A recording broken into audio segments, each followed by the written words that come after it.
तो आज के क्लास में हम कोरिलेशन कोएफिशिएंट देखेंगे और मैं 15 मिनट लेट हूँ, लेकिन ये लेट उतना फ्रीक्वेंट नहीं होगा, ये रेयरली ही होगा, तो आप इसे रूल मान कर नहीं चलें। 8 PM पे ही आप हमेशा तैयार रहें। तो मैं शुरू करता हूँ ये लेक्चर। मैं बेसिकली दो चीज़ें देखूंगा। एक तो कोएफिशिएंट ऑफ कोरिलेशन की जब बात आती है तो दो चीज़ें होती हैं, मैं यहाँ लिख देता हूँ।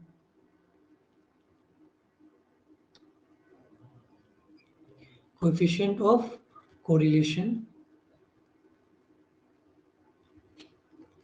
एक होता है Karl Pearson coefficient of correlation और एक होता है रैंक कोरिलेशन कोएफिशिएंट। तो एक कार्ल पियर्सन होता है और एक रैंक होता है PE। तो आप ये ध्यान रखिएगा, दोनों से ही क्वेश्चन पूछे जाते हैं, दोनों ही आपके लिए है इम्पोर्टेंट है। रैंक कोरिलेशन कोएफिशिएंट आप इसे लिख लीजिएगा, मैं उतना डिटेल में नहीं जाऊंगा। तो मैं दोनों पे ही आज डिस्कशन करूंगा, मैं दोनों के फॉर्मूला को डिराइव करूंगा। दोनों के नहीं, रैंक का तो फॉर्मूला डिराइव नहीं करना है, लेकिन कार्ल पियर्सन का जो डिफरेंट फॉर्मूलाज होते हैं वो एक ही फॉर्मूला से डिराइव होते हैं। वो कैसे होता है वो आपको जानना चाहिए। तो मैं पहले उसी पे डिस्कशन करूंगा कि वो कैसे डिराइव होता है, क्योंकि बुक में तो दिया हुआ है लेकिन फिर भी उसमें कुछ लोगों को कन्फ्यूजन हो सकता है। ठीक, तो मैं आगे बढ़ता हूँ और सबसे पहले मैं शुरू करता हूँ कार्ल पियर्सन कोरिलेशन कोएफिशिएंट को। तो जो कार्ल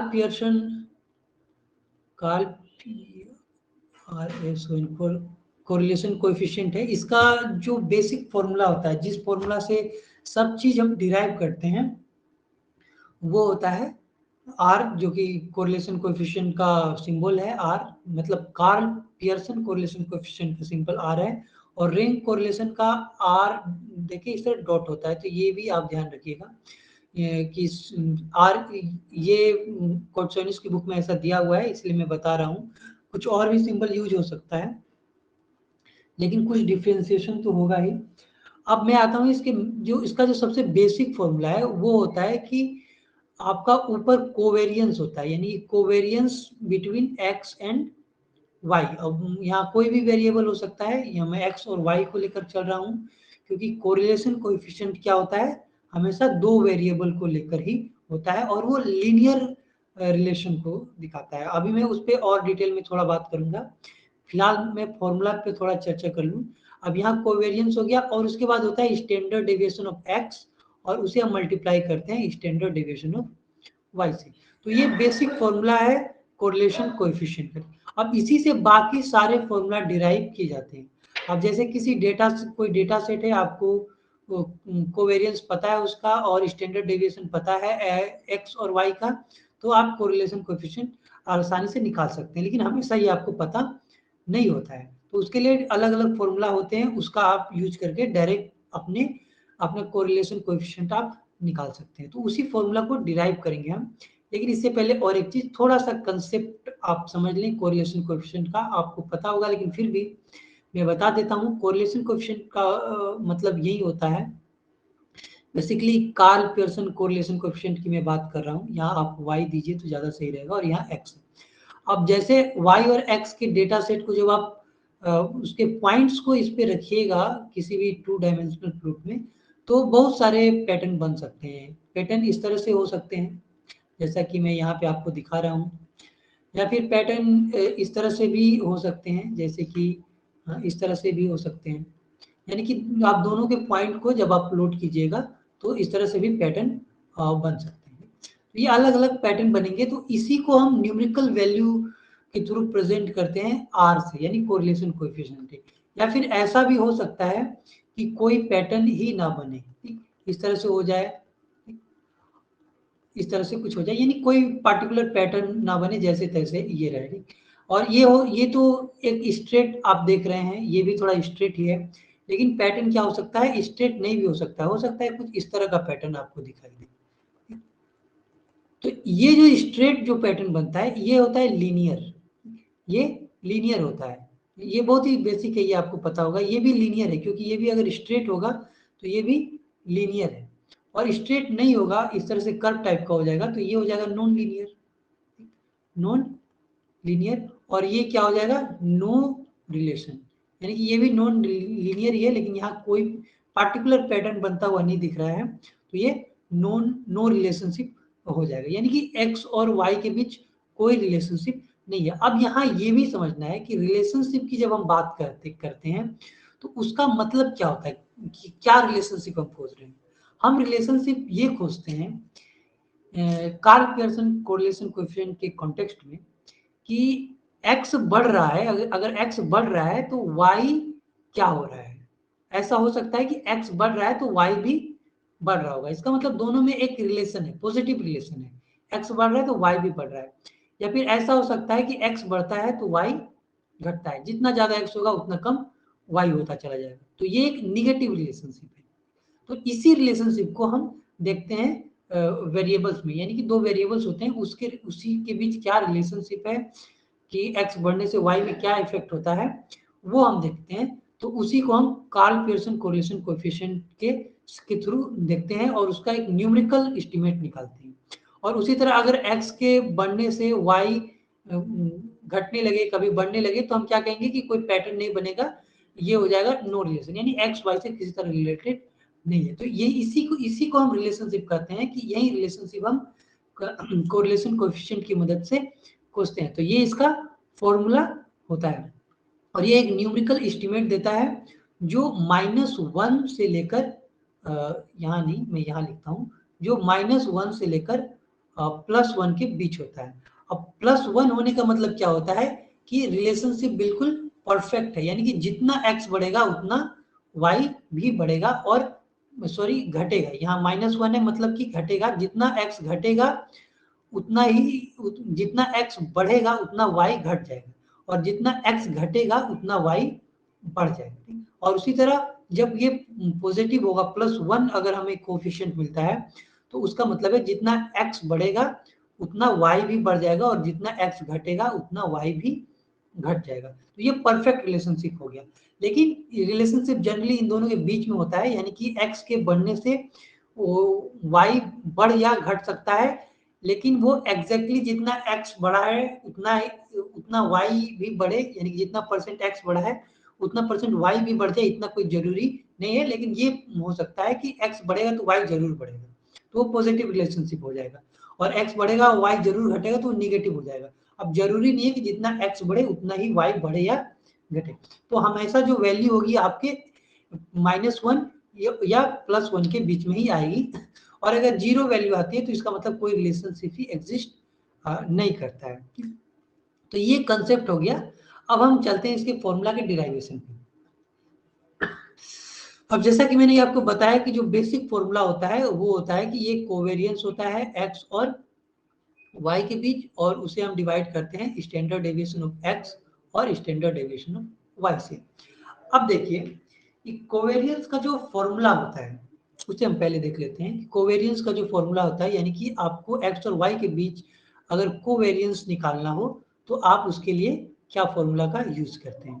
तो आप देखते हैं आप पहले जो x डेटा सेट है पूरा उसमें उसके मीन को घटाते हैं, और उसके बाद y जो डेटा है उसमें भी आप यही करते हैं कि उसके मीन को घटाते हैं, यानी कि y बार, यानी कि y का जो डेटा सेट है उसका मीन, और दोनों को आप क्या करते हैं मल्टीप्लाई करते हैं और उसका समेशन कर देते हैं और उसे n से डिवाइड कर देते हैं, तो ये हो जाता है कोवेरियंस। यानी कि कोवेरियंस मतलब को मतलब होता है एक साथ और वेरी करते हैं, यानी कि एक साथ x और y कैसे वेरी करते हैं। अब जब यहाँ x कोवेरियंस भी वही चीज बता रहा है कि x और y कैसे वेरी करते हैं, यानी कोवेरियंस भी आपको बताएगा कि रिलेशनशिप पॉजिटिव या नेगेटिव है, लेकिन कोवेरियंस एक यूनिट फ्री मेजर नहीं देगा आपको। इसीलिए हम ये क्या करते हैं, हम कोरिलेशन कोएफिशिएंट का यूज करते हैं जो एक यूनिट फ्री मेजर देता है, ताकि डिफरेंट डिफरेंट जो डेटा सेट है उसको हम कंपेयर कर सके। कोवेरियंस के बेसिस पे आप कंपेयर नहीं कर पाएंगे क्योंकि ये इंडिपेंडेंट ऑफ स्केल नहीं होता है। और ये कोरिलेशन कोएफिशिएंट क्या होता है, इंडिपेंडेंट ऑफ स्केल होता है, और इंडिपेंडेंट ऑफ ओरिजिन और स्केल की चर्चा मैं पिछले वीडियोस में कर चुका हूँ। तो ये हो गया कोवेरियंस। अब आते हैं स्टैंडर्ड डेविएशन। तो स्टैंडर्ड डेविएशन ऑफ एक्स का फॉर्मूला क्या होगा कि पहले जो वेरिएंस होगा, यानी कि इस तरह से आपका वेरिएंस दिया हुआ है एक्स एक्स का जो पूरा डेटा सेट है उसमें एक्स मीन को घटा के आप स्क्वायर करेंगे और उसे n से डिवाइड करेंगे तो ये वेरिएंस हो जाएगा और इसका रूट ले लेंगे तो ये हो जाएगा स्टैंडर्ड डेविएशन। अब यहाँ आई में नहीं दे रहा हूँ, आई होना चाहिए क्योंकि एक्स आई कहने का मतलब है कि ये पूरा डेटा सेट है, यानी कि x1 x2 इस तरह से करके ये डेटा सेट है। ठीक, तो मैंने नहीं दिया है लेकिन आप अज्यूम करके चले कि x और y जो भी है इसके नीचे आई है। अब x बार और y बार में नहीं है लेकिन x आई और y आई होगा। ठीक, अब ये आप ध्यान रखिएगा, ये अंडरस्टूड होना चाहिए। अब ये हो गया आपका स्टैंडर्ड डेविएशन ऑफ x। अब उसी तरह हो जाएगा standard deviation of I y की ब्रैक रूट के अंदर क्या हो गया, ये y होगा, फिर उसमें हम मीन को माइनस करेंगे और उसका स्क्वायर करेंगे और n से डिवाइड कर देंगे तो ये वेरिएंस हो गया और इसको जब हम रूट लेंगे तो ये स्टैंडर्ड डेविएशन हो जाएगा। अब देखिए कि इस फॉर्मूला को जब हम इसमें रखेंगे, यानी कि ये जो आप देख रहे हैं कोरिलेशन कोएफिशिएंट के फॉर्मूला में रखेंगे तो क्या रिजल्ट निकलेगा। आप देखिएगा कि यहाँ देखिए मैं लिख ही देता हूँ ताकि अच्छे से क्लियर हो जाइए। यहाँ पे y माइनस वाई बार और फिर यहाँ देखिए नीचे n है। अब उसी तरह इन दोनों में भी देखिए क्या है कि दोनों में n है लेकिन क्या है ब्रैकेट में है, ये ब्रैकेट नहीं रूट में है दोनों। यहाँ मैं लिख देता हूँ x और x बार और फिर यहाँ हो जाएगा n और उसी तरह यहाँ हो जाएगा समेशन y और y bar square by n। अब यहाँ देखिए कि ये दोनों n जब मल्टीप्लाई होंगे तो ये रूट के बाहर आके इस तरह से n हो जाएंगे। अब आप इसे और इसे कैंसिल कर सकते हैं, यानी सिंपली जो कोरिलेशन कोएफिशिएंट का जो आपका फॉर्मूला होगा वो कुछ इस तरह से हो जाएगा, यानी कि थोड़ा सिंप्लीफाइड तो जरूर हो जाएगा n और n कैंसिल होने के कारण। ये हो गया आपका फॉर्मूला कोरिलेशन कोएफिशिएंट का।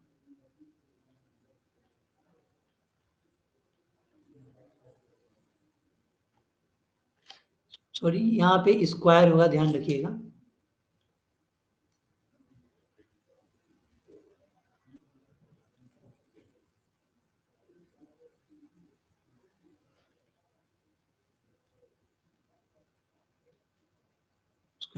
तो ये आपका कोरिलेशन कोएफिशिएंट का एक फॉर्मूला हो गया।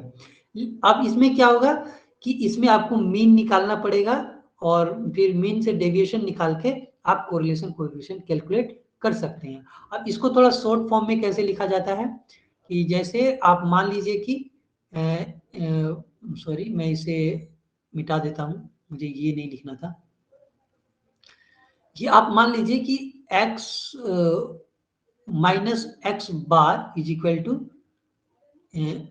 स्मॉल एक्स है। ठीक, अब यहाँ मैं आई भी दे देता हूँ, आई में यहाँ पे दे देता हूँ स्मॉल एक्स, या फिर छोड़िए मैं आई को अभी हटा ही देता हूँ। आप अंडरस्टूड मानिए कि इसके नीचे आई है क्योंकि फिर वो टाइम ज़्यादा लेगा लिखने में।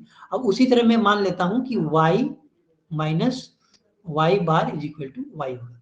तब आप जो कोरिलेशन कोएफिशिएंट का फॉर्मूला है उसे आप इस तरह से लिख पाएंगे, यानी कि सिंपली आपने यहाँ पर समेशन दिया और यहाँ लिख दिया, वन सेकेंड इसे मैं हटा देता हूँ, यहाँ लिख दिया आपने स्मॉल एक्स और स्मॉल वाई। अब उसी तरह यहाँ पे रूट के अंदर क्या हो जाएगा, यहाँ हो जाएगा स्मॉल एक्स होगा, उसी पे स्क्वायर हो जाएगा और यहाँ पर स्मॉल वाई पे स्क्वायर हो जाएगा। अब यहाँ एक्स के नीचे वाई भी आई भी दे सकते थे डिनोट करने के लिए, डेटा सीरीज है। अब क्वेश्चन में हो सकता है तो आप ध्यान रखें मैं आई नहीं दे रहा हूँ लेकिन आप दे सकते हैं। अब ये फॉर्मूला हो गया कोरिलेशन कोएफिशिएंट का। अब इस फॉर्मूला को हम क्या कहेंगे, इसे हम कहेंगे डेविएशन फॉर्म। इसे भी याद रखिएगा, हो सकता है कहीं पूछ दे कि डेविएशन फॉर्म का यूज कीजिए, तो इसे ही डेविएशन फॉर्म कहते हैं, यानी कि इसको मैंने थोड़ा सिंप्लीफाई कर दिया उसी फॉर्मूला से। अब एक और फॉर्मूला होता है कोरिलेशन कोएफिशिएंट का जिसे हम कहते हैं डायरेक्ट मेथड। डायरेक्ट मेथड हम कहते हैं, तो अब उस पर हम थोड़ा चलते हैं। उसमें क्या होगा कि आपको मीन निकालने का जरूरत नहीं पड़ेगा। वो कैसे होगा, तो उसके लिए सबसे पहले हम क्या करेंगे, हम इसे सोल्व करेंगे। सबसे पहले हम इसे सोल्व करेंगे, ये जो आप देख रहे हैं, उसके बाद इसे सोल्व करेंगे और इसे सोल्व करेंगे, यानी कि इसे आप डिफरेंट फॉर्म में लिखेंगे, थोड़ा सिंप्लीफाई करके लिखेंगे, या फिर कोई कहे कि ये थोड़ा और मुश्किल हो गया। अब जैसे कि यहाँ पे देखिए कि यहाँ पे एक्स वाई है। अब मैंने क्या बताया था, x इज इक्वल टू इस तरह कुछ होगा, x माइनस एक्स बार, और फिर ये मल्टीप्लाई हो जाएगा y माइनस वाई बार। यहीं पे था, ये दोनों चीजें मैंने यहाँ लिखी हुई है, तो इसी को मैंने लिख दिया।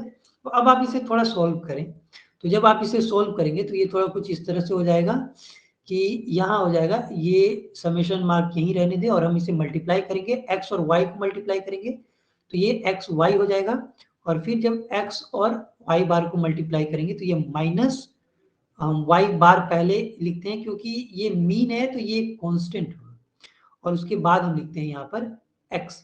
अब इसी तरह इस x बार को मल्टीप्लाई करेंगे y से तो ये कुछ इस तरह से हो जाएगा, यहाँ x बार में लिखता हूँ और फिर मैं बाद में y लिखता हूँ, यहाँ y वेरिएबल है और x बार एक कांस्टेंट है, ये मीन है।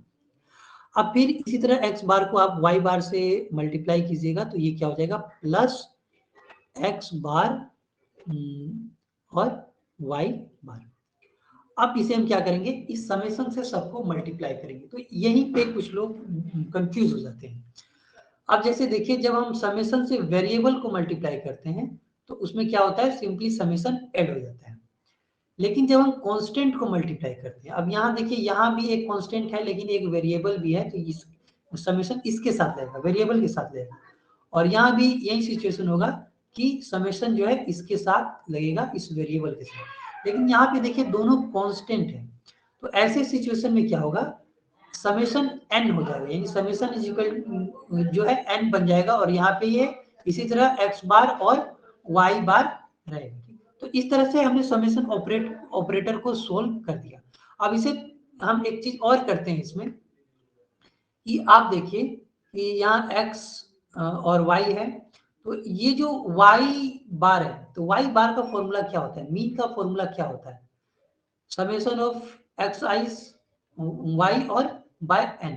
तो इसे भी हम लिख सकते हैं उसी तरह से, यानी कि हमने यहाँ लिख दिया summation of Y's by N, और यहाँ पहले से समेशन ऑफ एक्स है।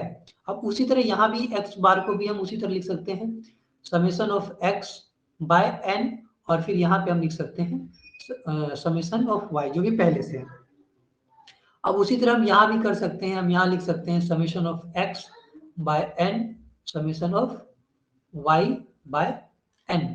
अब यहाँ एक एन और एक एन कैंसिल हो जाएगा। अब यहाँ देखिए, अब क्या हो सकता है कि आप इसे इस तरह भी लिख सकते हैं, summation of X Y minus, यहाँ देखिए मैं पहले x लिख देता हूँ और उसके बाद मैं y लिख देता हूँ, ये x और y बाद में मैंने लिखा और यहाँ n हो गया। अब यहाँ भी देखिए सिमिलर होगा, यहाँ भी मैं पहले x लिखता हूँ और उसके बाद यहाँ पे जो y है उसे मैं लिख दिया और नीचे n हो गया। और यहाँ भी देखिए सिमिलर चीजें होगी, यहाँ यानी कि यहाँ पे x होगा और यहाँ पर y होगा और फिर उसके नीचे क्या हो जाएगा, n हो जाएगा। तो अब ये तीनों चीजें देखिए सिमिलर है, ये सिमिलर है, ये सिमिलर, ये सिमिलर है, तो ये और ये क्या हो जाएगा, कैंसिल हो जाएगा और सिंपली हमारे पास ये बचेगा। यानी कि जो ये ऊपर वाला पार्ट है, यानी कि नोमिनेटर वाला पार्ट है, उसे हम इस तरह से भी लिख सकते हैं, यानी कि ये पूरा जो आप पोर्शन देख रहे हैं ये नोमिनेटर वाला पार्ट है, क्योंकि बाकी चीजें ये कैंसिल हो चुकी हैं।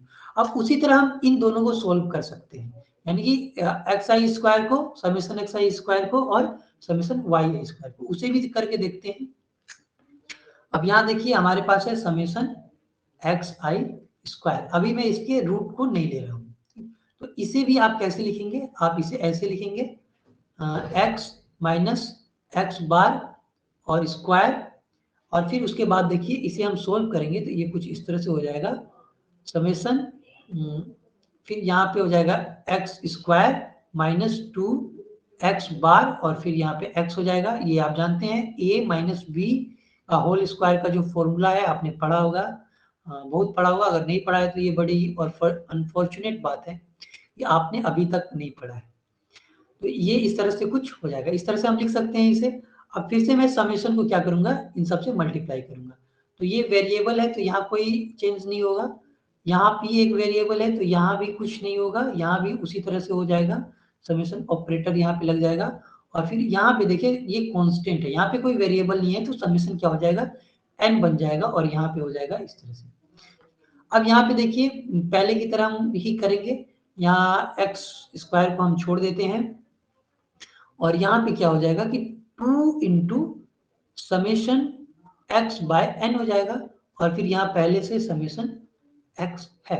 अब उसी तरह यहाँ भी हो जाएगा कि यहाँ पे समेशन एक्स बाय एन हो जाएगा और फिर समेशन एक्स बाय एन हो जाएगा, तो एक एन कैंसिल हो जाएगा और फिर से जब आप इसे लिखेंगे तो ये कुछ इस तरह से हो जाएगा, यानी कि समेशन एक्स स्क्वायर माइनस, अब ये यहाँ पे देखिए 2 है तो ये x और ये दोनों सेम है तो इस पे हम स्क्वायर कर देंगे। अब यहाँ ध्यान देने वाली बात ये है कि यहाँ पे देखिए एक्स स्क्वायर लिखा है और यहाँ पे समेशन के साथ x है उस पे स्क्वायर लिखा हुआ है, तो ये दोनों डिफरेंट है, ये ध्यान रखिएगा, ये दोनों सिमिलर नहीं है, ये दोनों डिफरेंट है।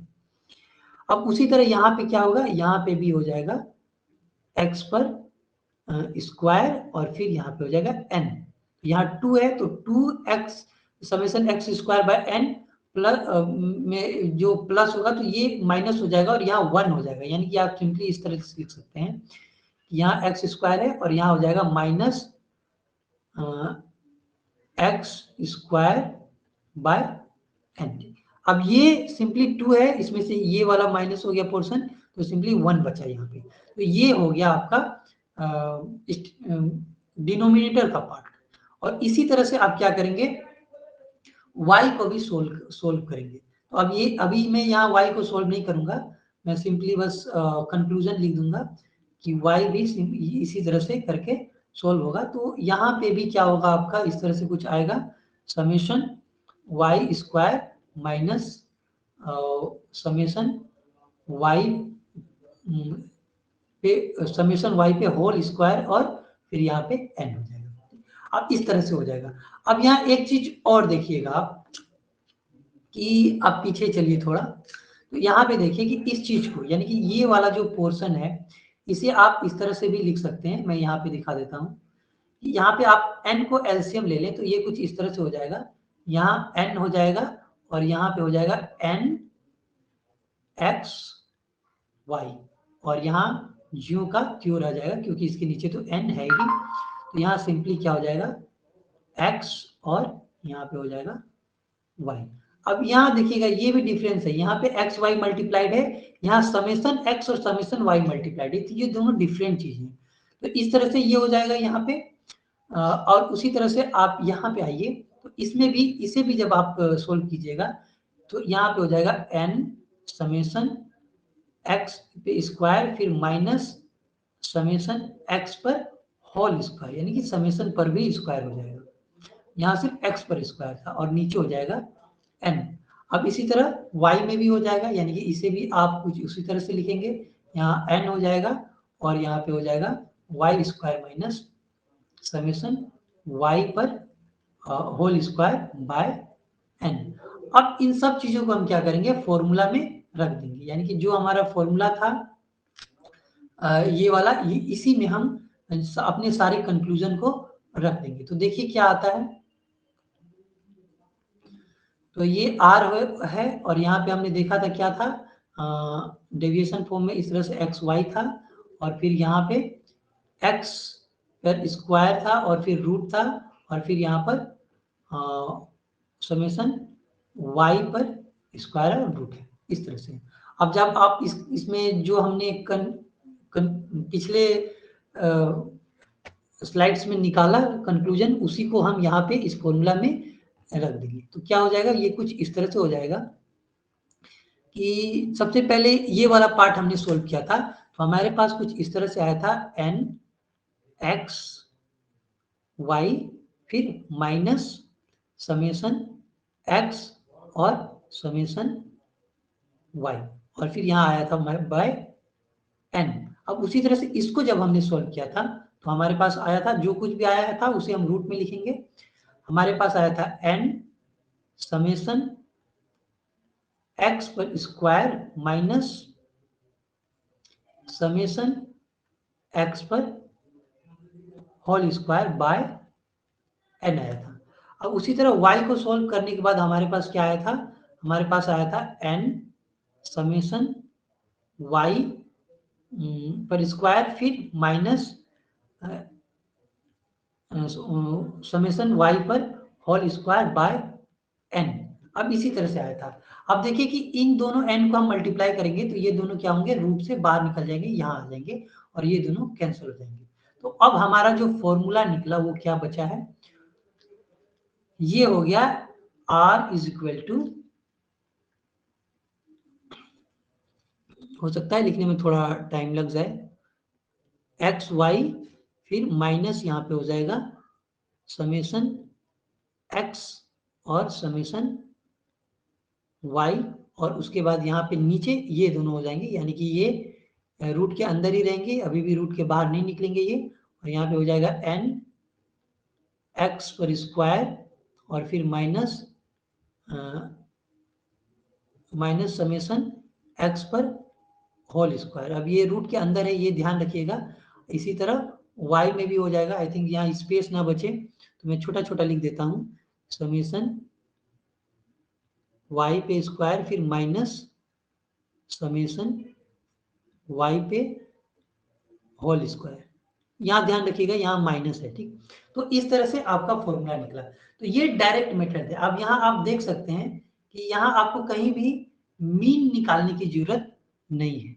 अब ये सारी चीजें क्वेश्चन की बुक में दी हुई है, मैंने सिर्फ एक्सप्लेन किया क्योंकि हो सकता है बुक का एक्सप्लेनेशन सबको समझ में न आए।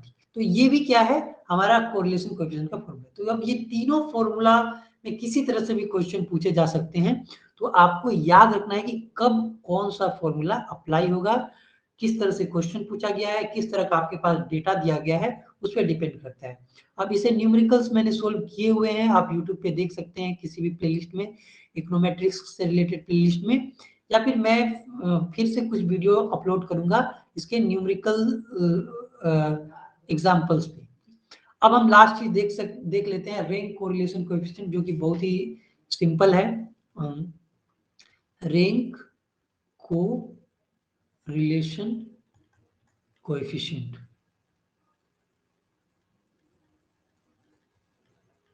अब इसे भी आप थोड़ा समझ लें कि फॉर्मूला तो याद करना इसका बहुत ही सिंपल है, लेकिन इसका कंसेप्ट आपको क्लियर होना चाहिए। अब इसमें क्या कंसेप्ट है कि जैसे कोई स्टूडेंट ए है और कोई स्टूडेंट बी है, अब इनकी रैंकिंग बहुत सारे जजेस ने की है, ये 1 2 3 4 जजेस हैं, उन्होंने इन दोनों की रैंकिंग की। अब आपको देखना है कि इन दोनों जजेस की रैंकिंग में कोई रिलेशन है या नहीं, यानी कि दोनों का के रैंकिंग में अगर कोई स्ट्रॉन्ग रिलेशन है, इसका मतलब क्या है, वो बायस्ड या अनबायस्ड हो सकते हैं, उसके डिफ्रेंसिएशन, उसके मतलब उसके बेसिस पे आप कर सकते हैं। जैसे कि कोरिलेशन कोएफिशिएंट मान लीजिए यहाँ पे निकला 0.99, तो दोनों की रैंकिंग मतलब क्या है, लगभग सेम है। अब उसी तरह माइनस 0.99 निकल गया, इसका मतलब क्या है कि दोनों जजेस ने जो रैंकिंग किया वो बिल्कुल उल्टा है, यानी कि ये रैंक 1 दे रहा है जज 1 इसको, तो ये जज क्या दे रहा है, वो रैंक 4 दे रहा है। तो इस तरह से करके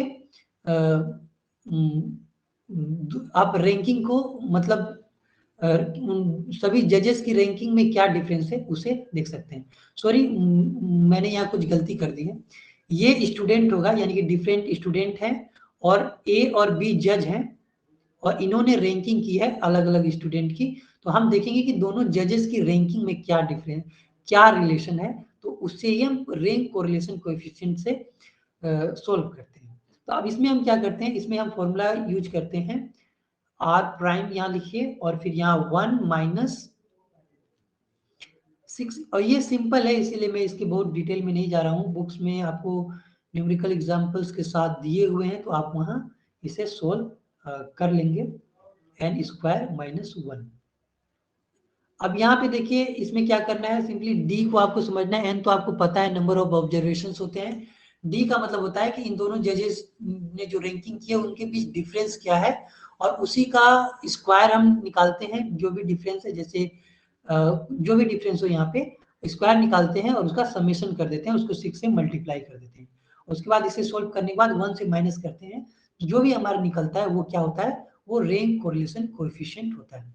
तो ये बहुत ही सिंपल है, इसके न्यूमेरिकल एग्जांपल्स आपको दिए हुए हैं, आप वहाँ देख लीजिएगा।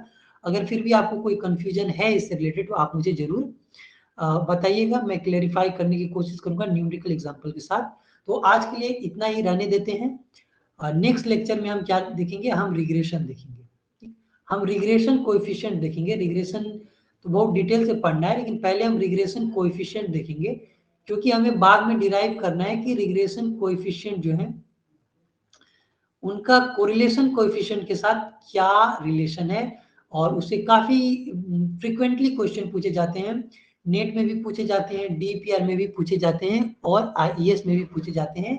और ये चीज़ आपको जनरली क्या होती है, किसी इकोनोमेट्रिक्स की बुक में नहीं मिलती है। इसीलिए उनके रिग्रेशन कोएफिशिएंट और कोरिलेशन कोएफिशिएंट के बीच जो रिलेशन होते हैं उनको समझना भी जरूरी है। फिलहाल अगले लेक्चर में हम रिग्रेशन कोएफिशिएंट देखेंगे। अगर समय बचा तो उसी लेक्चर में हम देख लेंगे रिग्रेशन कोएफिशिएंट और कोरिलेशन कोएफिशिएंट के बीच क्या रिलेशन है। तो फिलहाल मैं ये सारे जो स्लाइड्स हैं आप ये सेव हो जाएंगे ऑटोमेटिकली, आपको स्टडी मटेरियल सेक्शन में मिल जाएंगे। तो वहाँ जो कुछ भी मैंने लिखा है वो आपको वहाँ पे मिल जाएगा। अगर आपके पास कोई क्वेश्चन है तो आप पूछ सकते हैं, क्योंकि मैं अब इस लेक्चर को खत्म करने वाला हूँ। when rank is same formula, मैं आपके क्वेश्चन को समझा नहीं। when rank is same formula मतलब अब मैं नहीं समझा। अब जैसे अगर आप पूछना चाहती हैं कि दोनों जज ए और बी 4 स्टूडेंट की रैंकिंग कर रहे हैं और दोनों की रैंकिंग सेम ही कर रहे हैं, रैंक यानी कि जो रैंक जज ए दे रहा है वही रैंक जज बी दे रहा है, तो इसका मतलब कि कोरिलेशन कोएफिशिएंट क्या है, +1 होगा, यानी कि सेम रैंकिंग कर रहे हैं। और अगर वही -1 होता है तो ये जस्ट अपोजिट रैंकिंग कर रहे हैं, यानी कि ये रैंक 1 दे रहा है तो ये रैंक 4 दे रहा है। तो इस तरह से करके हो सकता है। अब मुझे तो यही समझ में आया आपका क्वेश्चन। और बाकी जहाँ तक फॉर्मूला की बात है, आपने यहाँ देखा ही कि मैंने फॉर्मूला आपको यहाँ पर बताया हुआ है, यही फॉर्मूला यूज होगा। क्वेश्चन की पीडीएफ मैंने शेयर की है, आप उसमें देख लीजिएगा तो आपको और क्लियर हो जाएगा आइडिया। और कोई क्वेश्चन तो पूछे, या फिर आपको अभी नहीं समझ में आया तो आप क्वेश्चन को और डिटेल में पूछ सकते हैं। क्लास खत्म होने के बाद भी पूछ सकते हैं, ताकि मैं अगले लेक्चर में एक्सप्लेन कर दूं। अगर अभी पूछ सकते हैं तो अभी भी पूछ सकते हैं। Will be sending image after class, ठीक है, सही बात है। आप इमेज भेज दीजिएगा, मैं वहां से देख के एक्सप्लेन आपको हो सके तो मैं चैट बॉक्स में ही बता दूंगा, या फिर अगले लाइव सेशन में सबसे पहले मैं इसी क्वेश्चन को एड्रेस करूंगा। सो फिलहाल thank you for joining this session. अब जो लोग सिर्फ रिकॉर्डेड वीडियो देखते हैं उनसे मैं यही कहूंगा कि आप लाइव सेशन जरूर ज्वाइन करें और इसी तरह से क्वेश्चन पूछते जाएं, क्योंकि जब फीडबैक मिलता है तो ज़्यादा फ्रूटफुल होता है पढ़ना। Thank you.